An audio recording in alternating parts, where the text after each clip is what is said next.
Welcome back.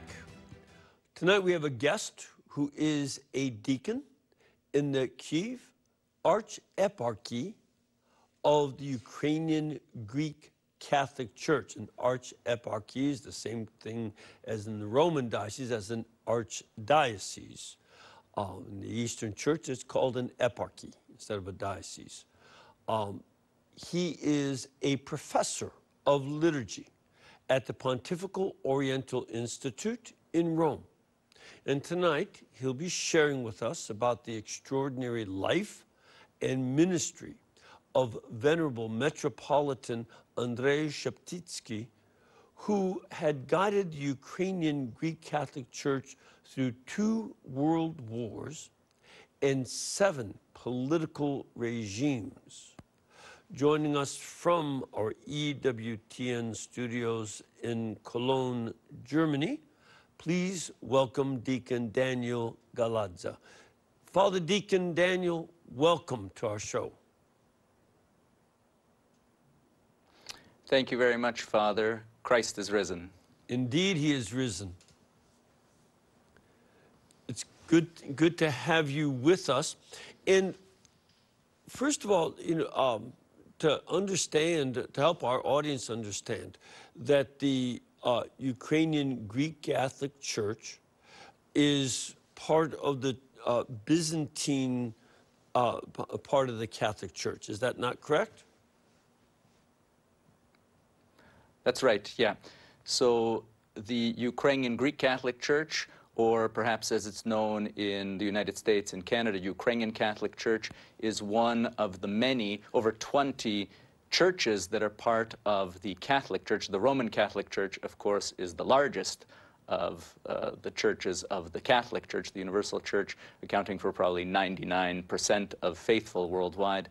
But the Ukrainian Greek Catholic, or Ukrainian Catholic Church, is the largest of the Eastern Catholic churches, with its, one could say, kind of home territory in present-day Ukraine and also in Eastern Europe, but now, through the circumstances of history, with faithful and also bishops and their eparchies, which is the same as dioceses, as you mentioned, throughout the world, almost on every continent.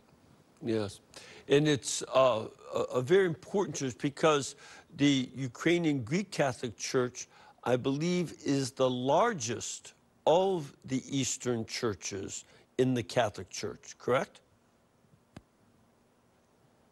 That's right, yeah. So it's the largest of all the Eastern Catholic churches, and it's also the largest of the Byzantine rite. So there are many rites. Apart from the Roman rite, there's the Byzantine rite. There are traditions that are Alexandrian, so the Coptic Christians, or Armenian, or various Syrian traditions, so Maronites, or Syro-Malabars, or Syro-Malankar Catholic Christians. Right, right. A lot of our audience is familiar that I have bi-ritual faculties with the Maronites, who are part of that Syrian tradition. And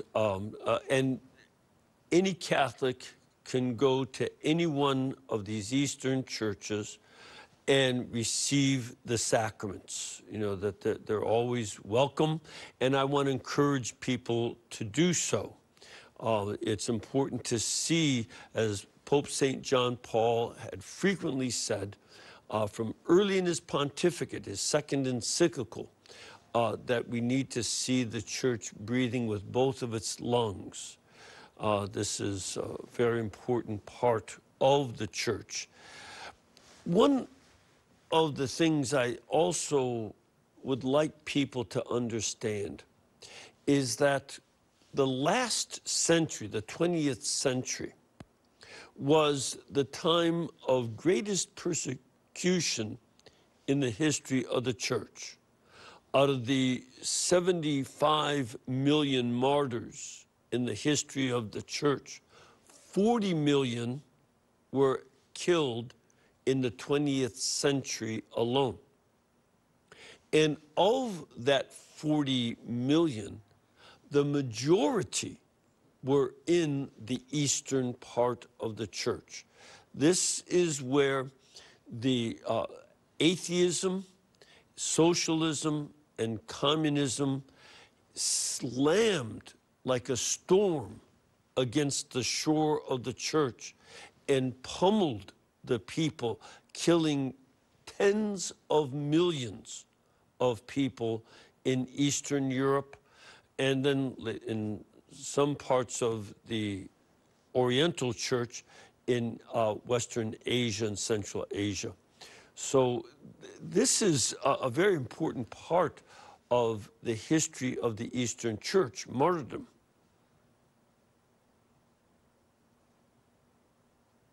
Yes, exactly, Father.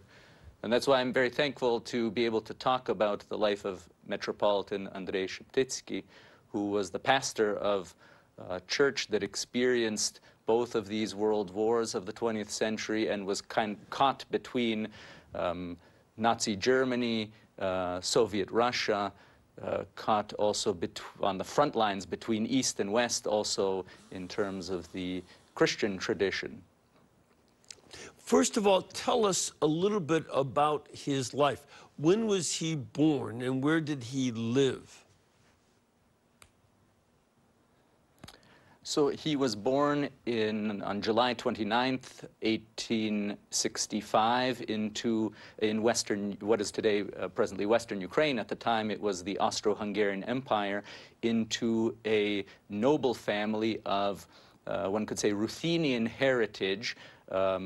So one could say perhaps Polonized Ukrainians who at home, because they were a noble family, they had noble titles, they spoke French. He had ancestors who were archbishops of Lviv, Greek Catholic, so Eastern Catholic bishops of Lviv in Western Ukraine, also known as Lwów in Polish, or Lemberg in German, a city that really is a meeting place of various cultures and languages. And so he was born into this family, one of 7 sons, the 3rd son, and the first son to survive beyond the teenage years. He had also one brother that became a general in the Austrian and the Polish army. So they found themselves in a way on different sides of the Second World, of the time in the interwar period. And another of his brothers, his younger brother, Casimir, who became a monk later on and was his closest collaborator, an assistant later on in life. So he had, one could say, the first half of Metropolitan Andrzej Szeptycki's life reads like a hagiography. Born into a noble family, very pious family. His mother wrote about his childhood, how all the sons would pray the rosary and fall asleep with the rosary on their fingers. And they all received an excellent education. Metropolitan Andrzej studied law, just as some of his other brothers, in Krakow, in Poland. And he was able to undertake trips to Rome, even to the Russian Empire, where he met the philosopher Vladimir Solovyov. He even had a private audience with his family with Pope Leo XIII, at which time he told the Pope about his desire to enter upon monastic life and in the Byzantine rite. Even though he was baptized as a Roman Catholic and brought up in the Roman Catholic Church, he felt this longing to rediscover the traditions of his ancestors and entered the Basilian order, which at the time was the only monastic order in what is now called the Ukrainian Greek Catholic Church.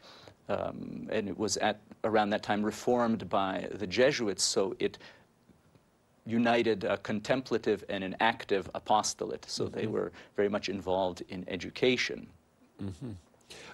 And as you mentioned, later on, he was chosen as. I was just going to say that as you mentioned, he was chosen as bishop at the age of 35.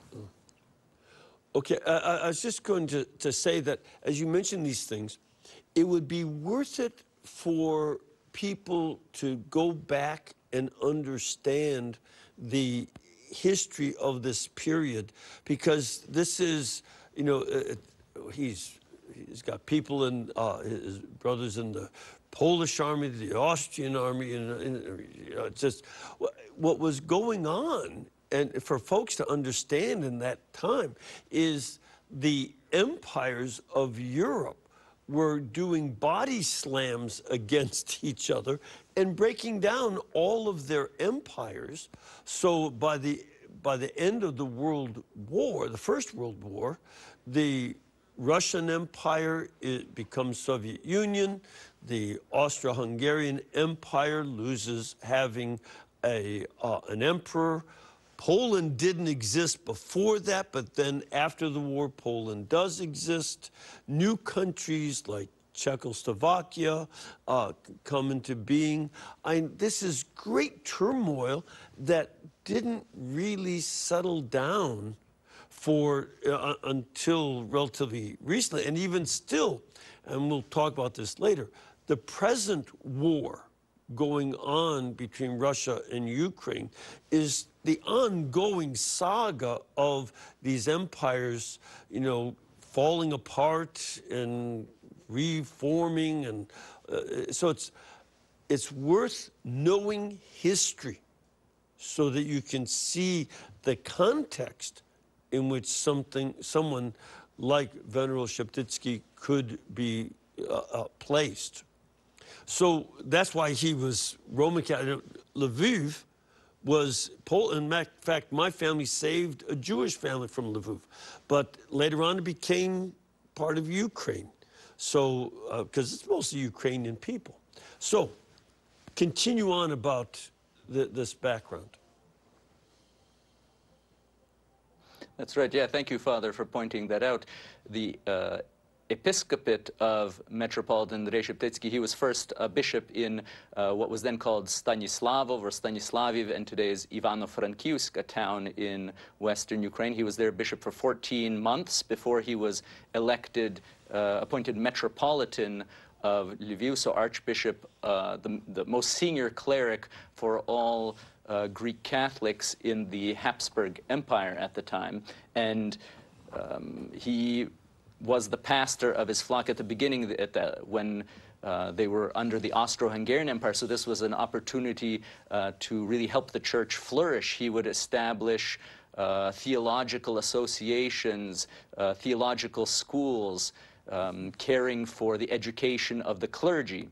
At the same time, he cared about the well-being of his flock with education in villages and various societies promoting agriculture and reading and education in the villages. Also patron of the arts, being a member of the nobility, he was able to fund museums, be a patron of artists, rediscover iconography, and promote contact also with Orthodox Christians, which at the time was not so common. Today we talk about ecumenism, but he was really a pioneer on that front. And of course, all this changes with the First World War, when the Russian Empire, the Russian army invades Lviv, his episcopal see, and he is actually taken prisoner for 3 years in the Russian Empire.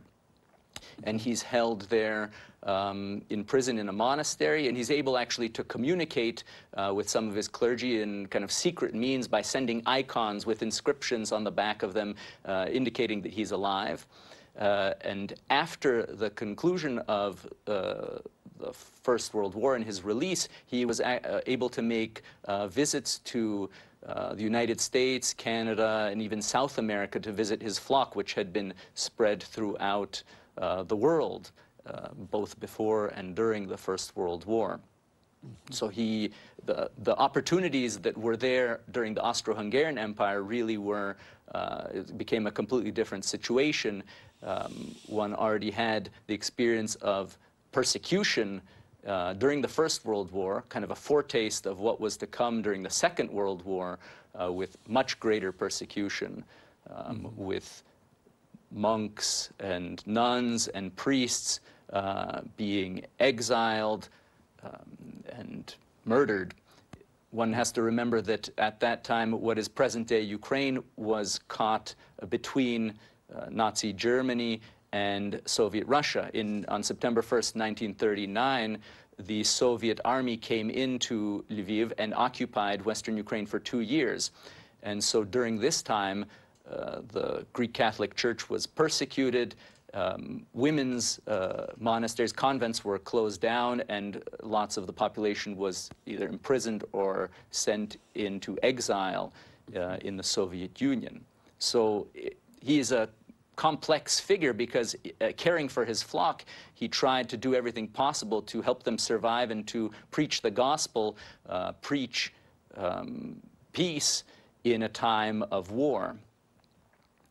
That's why then in 1941, when the Germans arrived, the Nazi Germany attacked Soviet Russia, initially he welcomed them as liberators, which it took him a few months to realize what was going on, this persecution of Jewish people and the concentration camps. Once this information came to his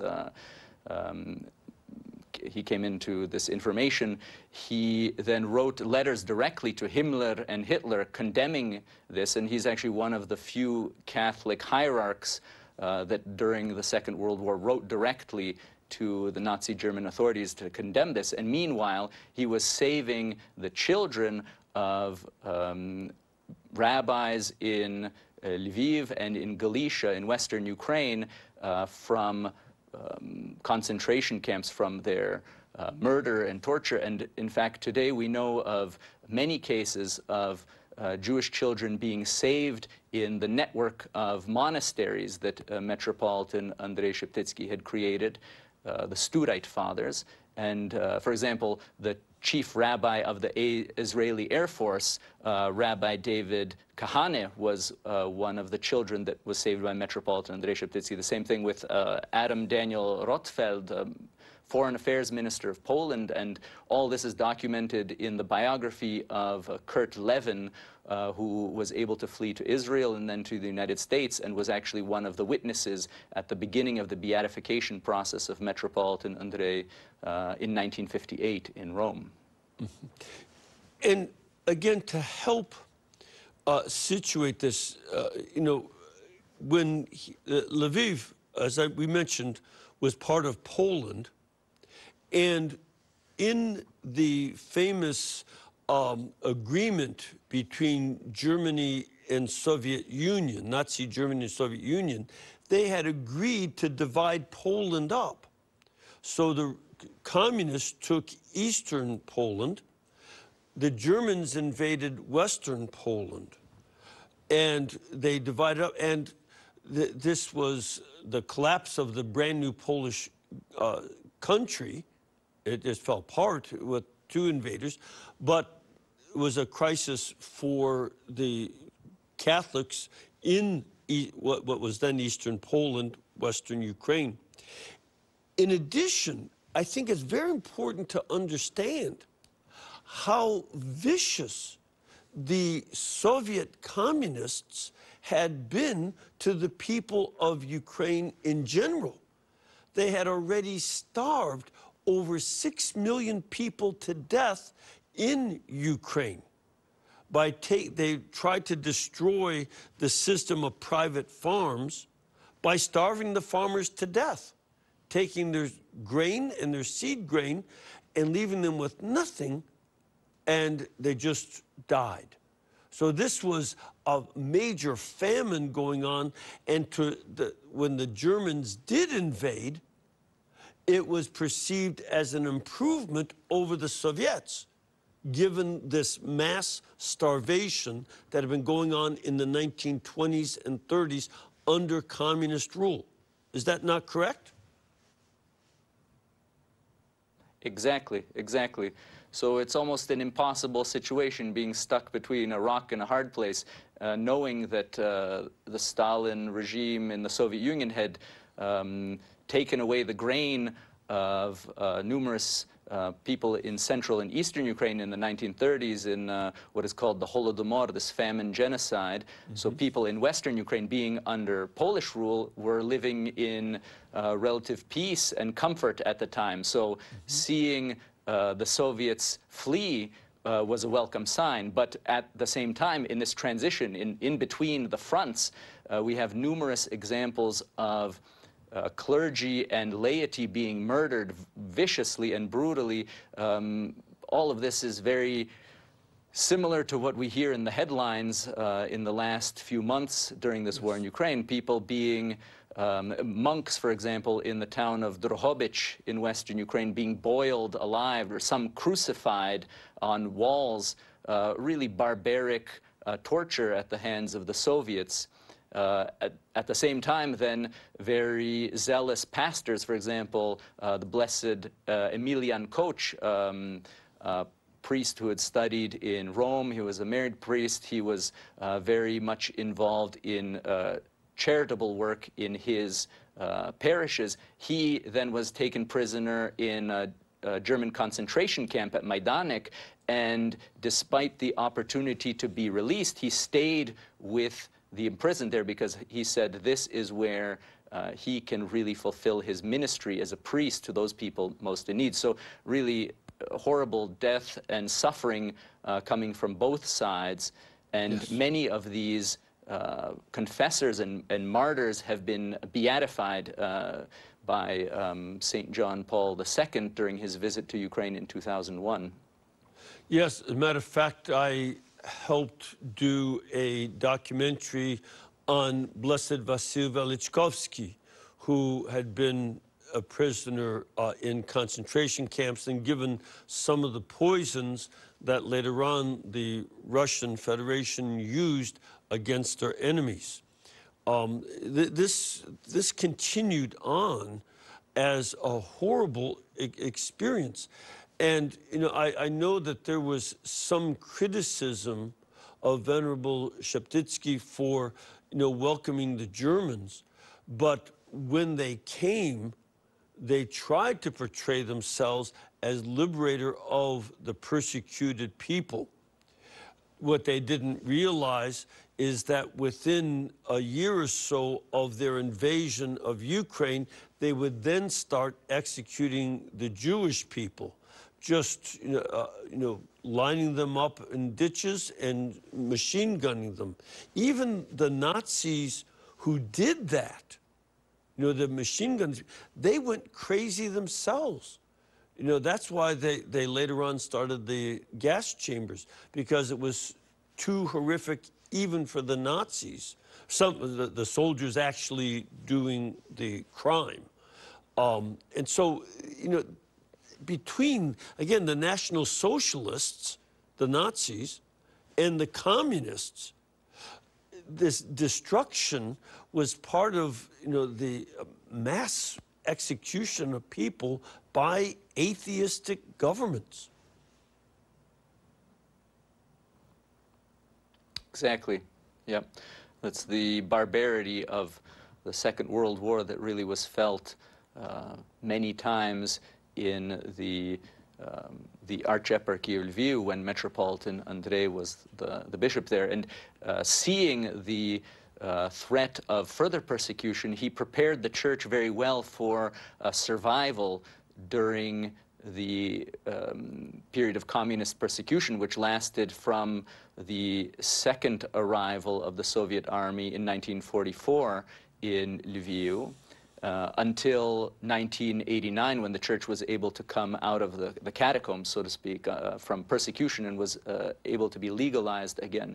Because having seen the imprisonment in the Russian Empire, and having had 2 years of Soviet persecution, and also these years of German Nazi occupation, Metropolitan Andrei had already ordained his successor, who would later become Cardinal Joseph Sleepy, already back in 1939 in December, after a few years of Soviet persecution.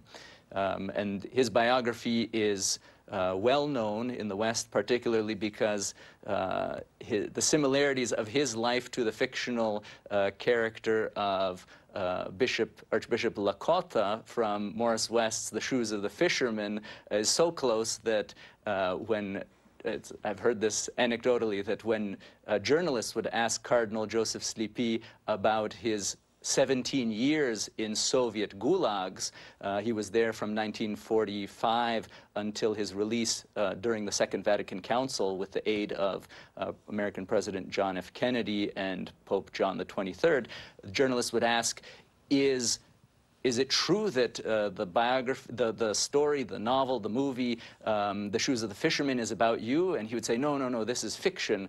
And then later on, they would ask details. How was it there in the Soviet imprisonment in the gulags? And he would say, well, just read The Shoes of the Fisherman. It's all in there. So that's a fictionalized version of explaining that persecution, but his memoirs of his life from his birth in the late 19th century in Western Ukraine until his release from Soviet imprisonment when he gets on the train in Moscow in 1960, in the 1960s to return to Rome, is really, it goes through all these events that you've mentioned, the Austro-Hungarian rule in what is today Western Ukraine, Polish rule, the Russian invasion, Soviet and German invasion after 17 years of imprisonment. So Metropolitan Andrei handpicked him as his successor as a bright young theology student who studied in Innsbruck and was later rector of the seminary and would later on become the head of the Ukrainian Greek Catholic Church and recognized as a cardinal by the Holy See. And there are many other such stories of confessors of the faith who were prepared and for their ministry by the example of Metropolitan Andrei Sheptytsky. Father Deacon, we need to take a little break. We'll be back in just a minute, but I just want to let our audience know that if you want more information about Venerable Metropolitan Andrei Sheptytsky, you can go to the Metropolitan Andrei Sheptytsky Institute online. It is sheptytskyinstitute.ca. And Sheptytsky is SHEPTYTSKY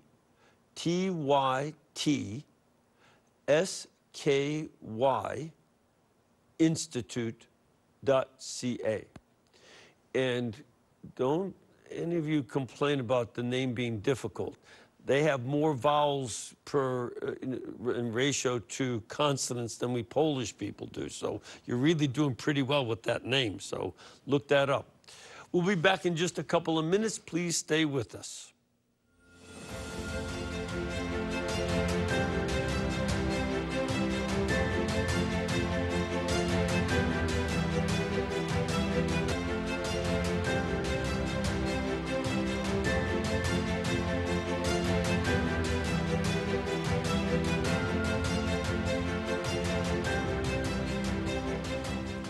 We are speaking with Deacon Daniel Galada of the Kiev Archieparchy of the Ukrainian Greek Catholic Church. And we're talking about Venerable Metropolitan Andrei Sheptytsky and, you know, his life and heroism in an extraordinarily difficult set of circumstances. As we mentioned at the beginning, 7 different regimes, you know, the Austro-Hungarian, Polish, Soviet, and then Nazi, then back to the Soviets. All of these different governments have come and gone over through his life.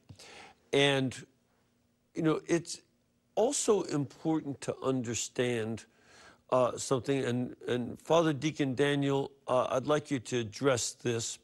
It's the issue of the way the KGB, which was the communist secret police in the Soviet Union, the way they had manipulated the leadership of the Russian Orthodox Church. They had been very much using clergy as agents. And how did that, or did that have any effect on the Greek Catholics in Ukraine? Oh, yes, of course. The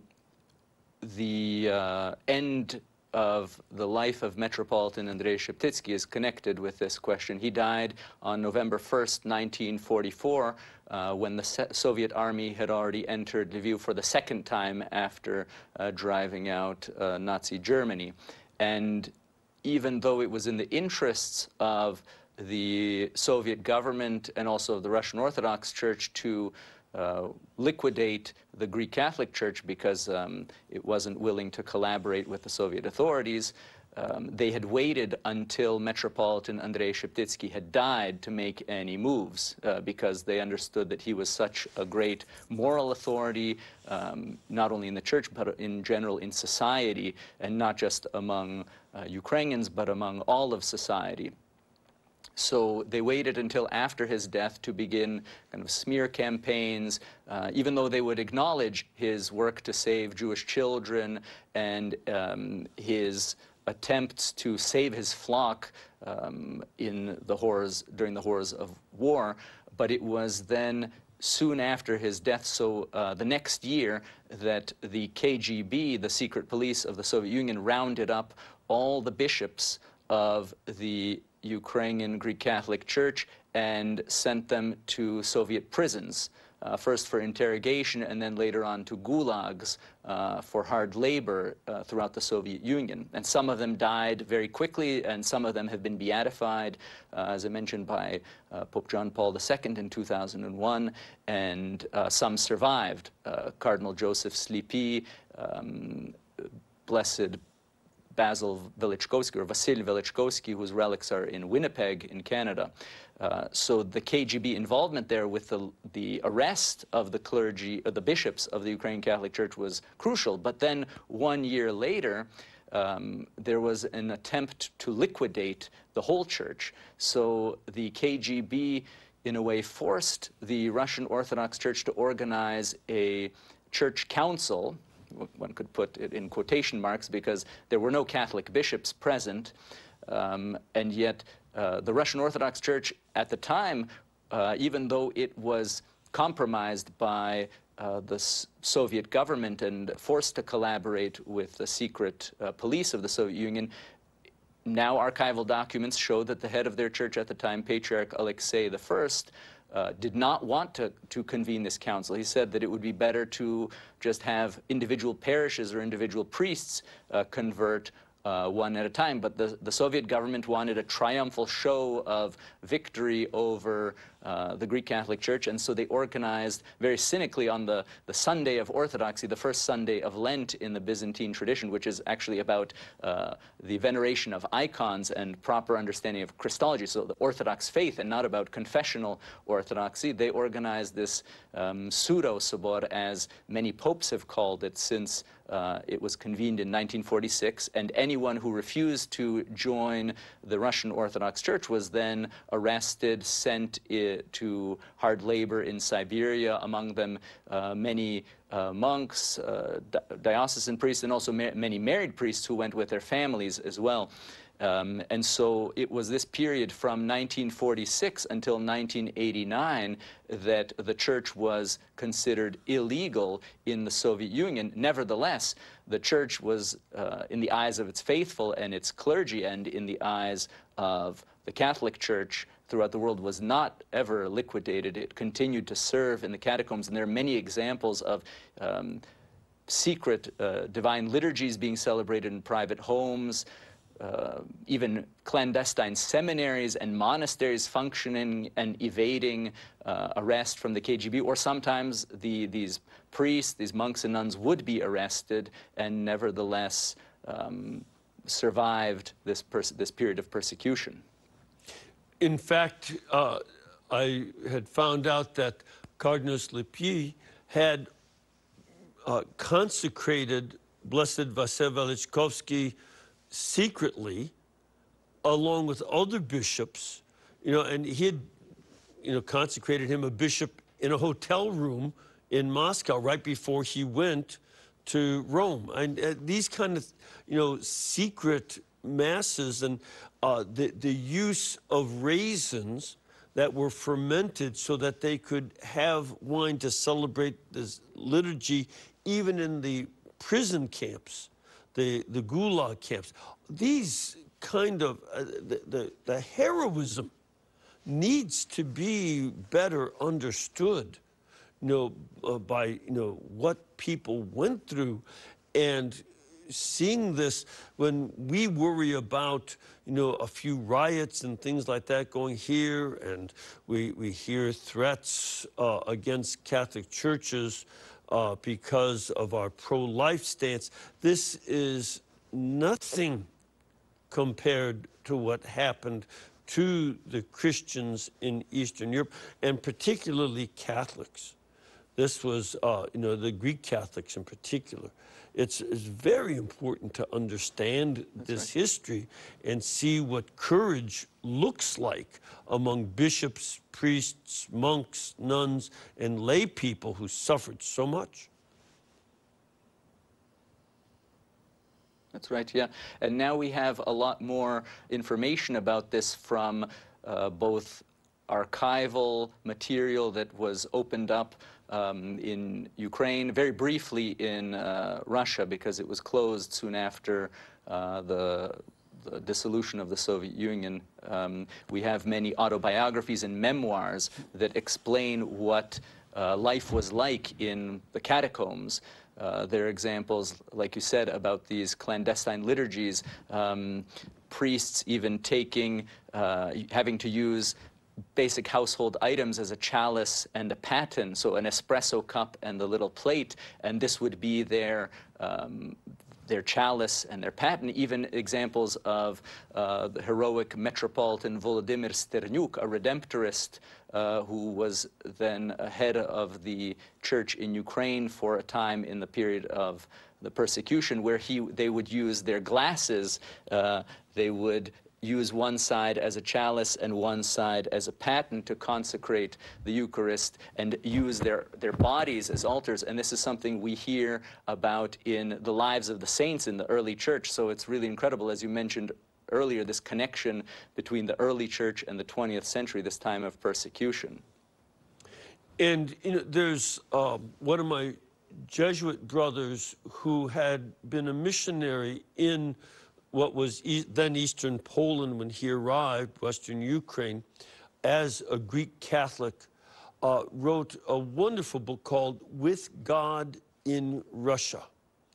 To read that and see what it was like as an American in that circumstance of communism and the Nazis and such, and then to read Solzhenitsyn, and to read One Day in the Life of Ivan Denisovich, or one of the other books like Gulag Archipelago. These books will give people a sense. Our schools in the United States are no longer teaching these things because there's more sympathy for some of the socialist and even Marxist perspectives. And false histories like Howard Zinn, on American, that are open to these things. So it's neglected. We have to take it on ourselves to understand what this meant and what we can learn from these heroes of faith. That's right. The example of Father Walter Cizik is one that is thankfully well known in the West because, as you said, he was American-born, if I'm not mistaken, and wrote in English. These other biographies are, they still need to be translated, whether it's the biography, the memoirs of Cardinal Joseph Slipy, or the accounts of the heroic life of the brother of Metropolitan Andrei Sheptytsky, Blessed Clement or Clementi Sheptytsky, who was a Studite monk in that order of monks that Metropolitan Andrei Sheptytsky revived at the beginning of the 20th century. These really moving stories of how he celebrated Easter, for example, in a Soviet prison in 1951, before his execution on May 1st, 1951, where he received a care package with some apples and shared them with the other prisoners rather than just eating them himself, where they were underfed and without any ability to celebrate the Divine Liturgy or to attend church services, this sharing even of these apples were seen as this sharing of the joy of the resurrection. And many of these people that had endured such incredible and unbelievable suffering, whether it's Father Walter Ciszek or Blessed Clemente Szeptycki, those who saw them saw that they really radiated almost this kind of light and had this extreme peace even in the times of great persecution and war. It's unbelievable. It's hard to imagine in today's world. Yeah, I actually met another one of my Jesuit brothers who had been in a communist prison in China. And his mother sent him a care package with Necco candy, which is American candy. It's sort of a chocolate, sugary wafer kind of thing, but not real chocolate. But at any rate, in between each Necco, she put a host. So he was then sent him a little medicine bottle with wine in it. He used the cap as his chalice and consecrated a host and broke it into as tiny pieces as good so he could give communion to his brother priests in the prison. And these stories of what it was like under atheism and communism and socialism, again, we have to know those. Now, let me move up to something more contemporary. We just have a few minutes, and I know that here in the United States, we are very, very concerned about the horrendous suffering that's going on. Europe has been at peace, except for the former Yugoslavia, until now. And then this winter, we see Europeans break out in another war, a horrible war, between Russia, the Russian Federation, and Ukraine. How are things now in Ukraine? What's going on that you can report to us, especially from the perspective of the Greek Catholic Church? Yeah, thank you for that question, Father. From the perspective of the Greek Catholic Church, we've never forgotten that time of persecution during the Soviet era, and so the ability to serve divine liturgies for soldiers on the front or people in bomb shelters is something that actually the older clergy have personal experience with, and the younger clergy have learned through the reading memoirs or hearing the edifying stories from the older clergy. So during the first wave of bombing in Kyiv, even a student of mine at the Kyiv seminary, who is now a priest, pictures of him serving a divine liturgy in a bunker, I think were circulated very widely over the internet. They went viral, so to speak. So the need to be grounded in Christ and the gospel is something that is always present before the eyes of all the faithful, the clergy, the monks and nuns, and the bishops of the Greek Catholic Church. And this understanding of being stuck between a rock and a hard place, as it was in the 20th century, between various oppressive and opposing powers, is something that is remembered to this day. And despite the difficulties and the suffering that is encountered today in Ukraine, the head of the Ukrainian Greek Catholic Church, His Beatitude Sviatoslav, always reminds the faithful in daily messages to continue praying, to remember the joy of the resurrection, and that the truth of God, the truth of Christ, will always overcome and has already overcome. And so this gives the faithful hope. And for viewers in the West, perhaps they can understand the situation of the faithful in Ukraine, that it's often very difficult to find good allies because one is trying, the faithful in Ukraine are trying to be faithful to the Catholic Church, to the gospel, to the teachings of the Church, and in a time of war when some faithful are being murdered, and this is being documented. it's just horrific, to nevertheless remember that one must remain in the love of Christ, to love one's neighbor and to forgive wrongdoing. It's extremely difficult, but it's part of being tested in the faith. And it's important to understand that on one hand, there is legitimate self-defense by the people of Ukraine against an unjust invasion. And it's possible for a Catholic to stand up and defend their country, their family, and their own lives. But at the same time, one may not hate the enemy who does the oppression, because at that point, you go down to their level.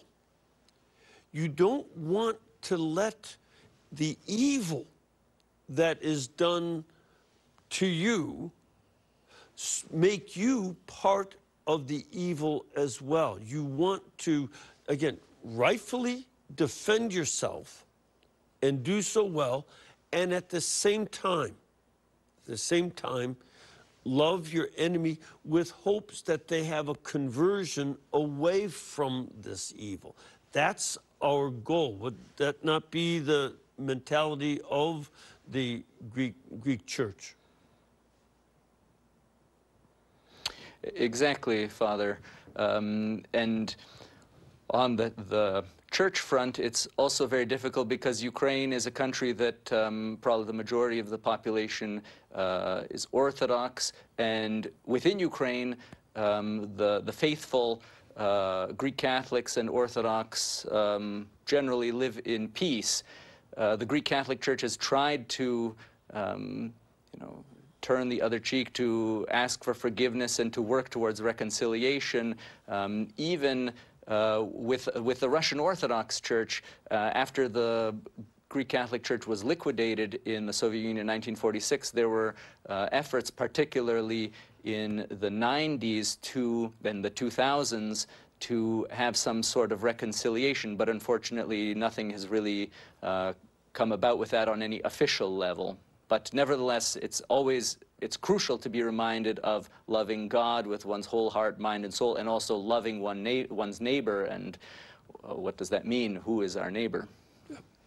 Well, Father Deacon Daniel, we have to go. I'm afraid we'll run out of time. I want people to know that they can go to the Ukrainian Catholic Crisis Media Center, which is uccmc.org, to find out more information about what's ongoing war. And may the Lord bless you and all of our viewers, the Father, the Son, and the Holy Spirit. Amen. Thank you, Father Deacon, for being with us. I want to thank all of our viewers. This network is brought to you by you. We can do this kind of interview from our studios in Germany because of the support that you give us. So keep us in between your gas bill, your electric bill, and your cable bill, and we'll pay our bills too. God bless you and thank you.